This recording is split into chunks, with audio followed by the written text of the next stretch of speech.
ಮುಳ್ಳಯ್ಯನಗಿರಿಗೆ ಹೋದ ಸರಿ ಲಾಸ್ಟ್ ಅಂದರೆ ಆಗಸ್ಟಲ್ಲಿ ಹೋಗಿದ್ದು. ನಿಜವಾಗ್ಲೂ ತುಂಬ ಒಂದು ಒಳ್ಳೆ ಮೆಮೊರಿ ಕ್ರಿಯೇಟ್ ಮಾಡ್ಕೊಂಡಿದೆ ಆ ಮಳೆಗಾಲದಲ್ಲಿ ಹೋಗಿದ್ದು. ನಿಜಕ್ಕೂ ಮತ್ತೆ ಹೋಗ್ಬೇಕು ಅಂತ ಆಸೆ ಇದೆ, ಯಾವಾಗ ಟೈಮ್ ನಾವೆಲ್ಲ ಇಲ್ಲೊಂಥರ ಎಂಜಾಯ್ ಮಾಡಿದ್ವಿ ಅಂತಲೇ ಹೇಳ್ಬೋದು. ಯಾಕಂದರೆ ಫಸ್ಟ್ ಟೈಮ್ ಅಷ್ಟು ಹೈಯೆಸ್ಟ್ ಪೀಕ್ ಹೋಗಿದ್ದು ಆ ಥರ ವೆದರಲ್ಲಿ. ನಾನು ನೋಡಿರಲಿಲ್ಲ, ಕೇಳಿದ್ದೆ ಮಲೆನಾಡು ಕಡೆ ಚೆನ್ನಾಗಿದೆ ಅಂತ.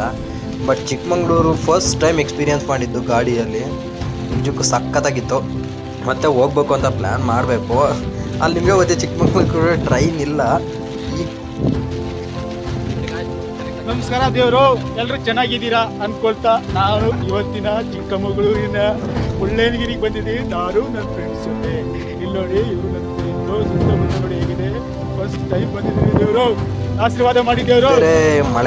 ಮಳೆಗಾಲದಲ್ಲಿ ಹೋದ್ರೆ ಒಂದು ಅಂದರೆ ವ್ಯೂ ಸರಿಯಾಗಿ ಕಾಣಲ್ಲ. ಅದಕ್ಕೆ ಸುಮಾರು ಕಡೆ ಸಮ್ಮರಲ್ಲೆಲ್ಲ ವಿಂಟರಲ್ಲಿ ಸಜೆಸ್ಟ್ ಮಾಡ್ತಾರೆ. ಯಾಕಂದರೆ ಚಳಿಗಾಲದಲ್ಲಿ ಅದು ವೆದರ್ ಚೆನ್ನಾಗಿರುತ್ತೆ, ಕೋಲ್ಡ್ ಇರುತ್ತೆ, ಅಷ್ಟೇನು ಇದಿರಲ್ಲ, ಬಿಸಿಲಿರಲ್ಲ. ಮತ್ತು ವ್ಯೂ ಪಾಯಿಂಟ್ಸ್ ಚೆನ್ನಾಗಿರುತ್ತೆ. ಅದಕ್ಕೋಸ್ಕರ ಎಲ್ಲರೂ ವಿಂಟರಲ್ಲಿ ಸಜೆಸ್ಟ್ ಮಾಡ್ತಾರೆ.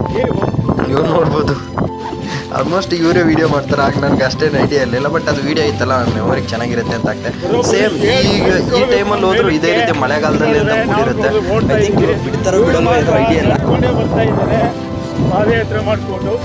ನಾವು ಮಾತ್ರ ಮ್ಯಾರಥಾನ್ ಮಾಡ್ತಾ ಇದ್ದೀವಿ. ಇದು ಪೀಕ್ ಹತ್ರಕ್ಕೆ ಇರೋದು. ಇಲ್ಲಿ ಹೋದಾಗ ಮಳೆ ಅಂತ ಸಖತ್ತಾಗಿ ಹೊಡಿತಾ ಇತ್ತು. ತುಂಬ ಜನ ಕಪಲ್ಸು ಪೇರ್ಗಳು ಬಂದಿದ್ರು. ಸೊ ಎಕ್ಸ್ಪೀರಿಯೆನ್ಸ್ ಮಾಡಬೇಕಾಗಿರೋ ಜಾಗನೇ ಇದು. ಅದರಲ್ಲೂ ಮಳೆ ಬಂದಿರೋದಕ್ಕೆ ಅಲ್ಟಿಯಾಗಿತ್ತು ವೆದರ್ ಮಾತ್ರ. ಇದು 1925 ಮೀಟ್ರು ಹೈಟಲ್ಲಿರೋದು. ಇಡೀ ನಮ್ಮ ಕರ್ನಾಟಕಕ್ಕೆ ಹೈಯೆಸ್ಟ್ ಪೀಕ್ ಅಂದ್ರೇ ಇದು. ಚೆನ್ನಾಗಿದೆ ನೋಡಿ.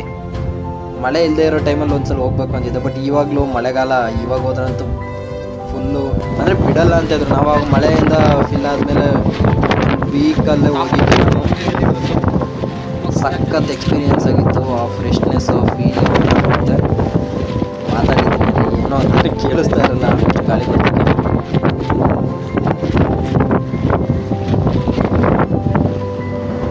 ಹೆವಿ ಗಾಳಿ ಬರ್ತಾ ಇತ್ತು. ಆ ರೈನ್ ಕೋಟ್ ಇಲ್ಲ ಅಂದರೆ ಯಾರು ಅಷ್ಟೇ ಟ್ರಾವೆಲ್ ಮಾಡ್ಕೊಂಡು ಹೋಗೋಕ್ಕಾಗಲ್ಲ. ಅದು ಬೇರೆ ಗಾಡೀಲಿ ಹೋಗಿದ್ನಲ್ಲ, ಎಕ್ಸ್ಪೀರಿಯೆನ್ಸ್ ಆಗತ್ತಿತ್ತು. ಫೀಲ್ ಸಖತ್ತಾಗಿರುತ್ತೆ.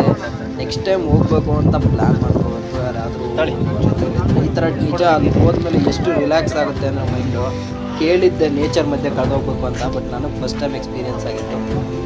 ಅಲ್ಲಿಂದ ಮುಗಿಸ್ಕೊಂಡು ಮತ್ತೆ ಬಾಬು ಬುಡನ್ಗಿರಿಗೆ ಹೋಗ್ಬೇಕು ಅಂದರೆ ಅಲ್ಲಿಂದ 30 ಕಿಲೋಮೀಟ್ರ್ ಹೋಗ್ಬೇಕು. ನಾವು ಹೋಗುವಾಗಂತೂ ರೋಡ್ ಅಂತೂ ಎದ್ವಾ ಕಿತ್ತೋಗಿತ್ತು. ಮಳೆ 4-5 ಜೀಪ್ ಓಡಾಡ್ಬಿಟ್ಟು ಸಾಕು. ಅಲ್ಲಂತೂ ಸ್ವಲ್ಪನೂ ಚೆನ್ನಾಗಿ.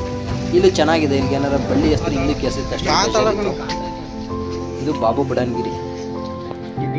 40 ನಿಮಿಷ ವೀಡಿಯೋ ಐತಿ, ಎಲ್ಲ ಡಿಲೀಟ್ ಆಗಿ ಇನ್ನೊಂದು 6 ನಿಮಿಷಕ್ಕೆ ಸಿಕ್ಕಿತ್ತು.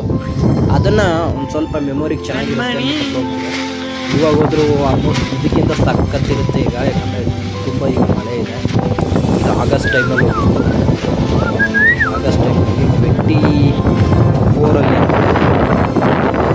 ಸಖತ್ತಿದೆ. ನಾವು ಹೋಗಿದಾಗ ಫುಲ್ ಮಳೆ ಇದ್ದಾಗ ವ್ಯೂ ಪಾಯಿಂಟ್ ಅಷ್ಟೇನು ಕಾಣ್ತಿರ್ಲಿಲ್ಲ ನೋಡಿ.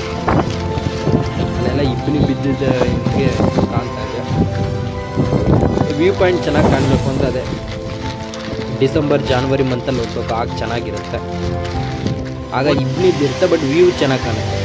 ಇಲ್ಲೊಂದು ಫಾಲ್ಸ್ ಇರುತ್ತೆ, ನೀರಂತೂ ಹೆವಿ ಬರುತ್ತಂತೆ. ಇಲ್ಲಿ ನಾವು ಹೋಗಿದಾಗ ಅಷ್ಟೇ ನೀರು ಇರ್ತಿರ್ಲಿಲ್ಲ.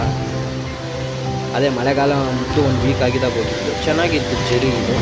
ಇದು ಎತ್ತರ ತುಂಬ, ಇಲ್ಲೆಲ್ಲ ತುಂಬ ಹರಿಯುತ್ತೆ ಸೈಡಲ್ಲೆಲ್ಲ. ಅದಕ್ಕೆ ಇಲ್ಲಿ ಬಿಡಲ್ಲ ಅಂತ ಇದ್ರು. ನಾವು ಹೋಗಿದಾಗ ನೋಡಿ ಸ್ವಲ್ಪ ಅಷ್ಟೇ ನೀರಿತ್ತು. ಇಷ್ಟೇನ ಇದು ನೀರು ಅನ್ನಿಸ್ತಾ ಇತ್ತು.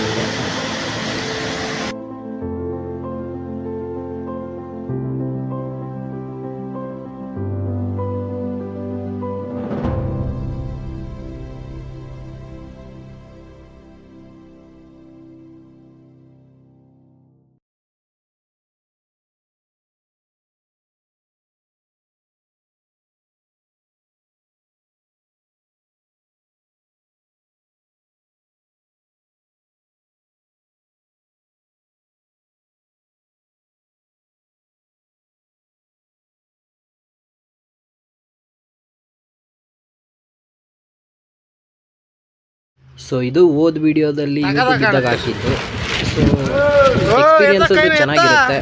ಏನಿಲ್ಲ ಅಂದರೆ 1,000-2,000ದಲ್ಲೆಲ್ಲ ಆರಾಮ್ಸೆ ಚಿಕ್ಕಮಗಳೂರಲ್ಲಿ ಮಾಡ್ಕೊಬರ್ಬೋದು.